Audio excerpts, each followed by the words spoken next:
ਦੋ ਯਾਰ ਹੁੰਦੇ ਨੇ, ਇੱਕ ਖੋਤਾ ਤੇ ਇੱਕ ਟੱਗਾ। ਇੱਕ ਦਿਨ ਟੱਗਾ ਖੋਤੇ ਨੂੰ ਆਂਦਾ ਕਿ ਯਾਰ ਤੇਰਾ ਬੜਾ ਟਾਈਮ ਫੱਬਿਆ, ਤੂੰ ਸੁਬਾਹ ਜਾਣਾ ਹੈ ਪੱਠੇ ਲਿਆਣਾ ਹੈ, ਮੁੜ ਕੇ ਤੂੰ ਸਾਰੀ ਦਿਹਾੜੀ ਆਰਾਮ ਕਰਦਾ ਹੈ, ਛਾਵੇਂ ਬਹਿਣਾ ਹੈ, ਠੰਡਾ ਪਾਣੀ ਪੀਣਾ ਹੈ।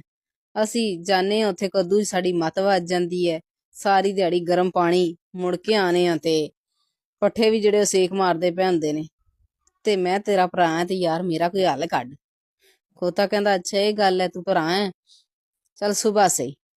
ਆਂਦਾ ਸੁਬਾਹ ਜਦੋਂ ਮਾਲਕ ਆਵੇ ਨਾ ਤੇ ਉਹ ਤੈਨੂੰ ਖੋਲੇ ਜੋਣ ਵਾਸਤੇ ਤੇ ਤੂੰ ਨਾ ਲੱਤ ਨਹੀਂ ਥੱਲੇ ਲਾਣੀ, ਉਹ ਜਿੰਨੇ ਮਰਜ਼ੀ ਯਤਨ ਕਰ ਲਵੇ ਤੂੰ ਲੱਤ ਥੱਲੇ ਨਹੀਂ ਲਾਣੀ।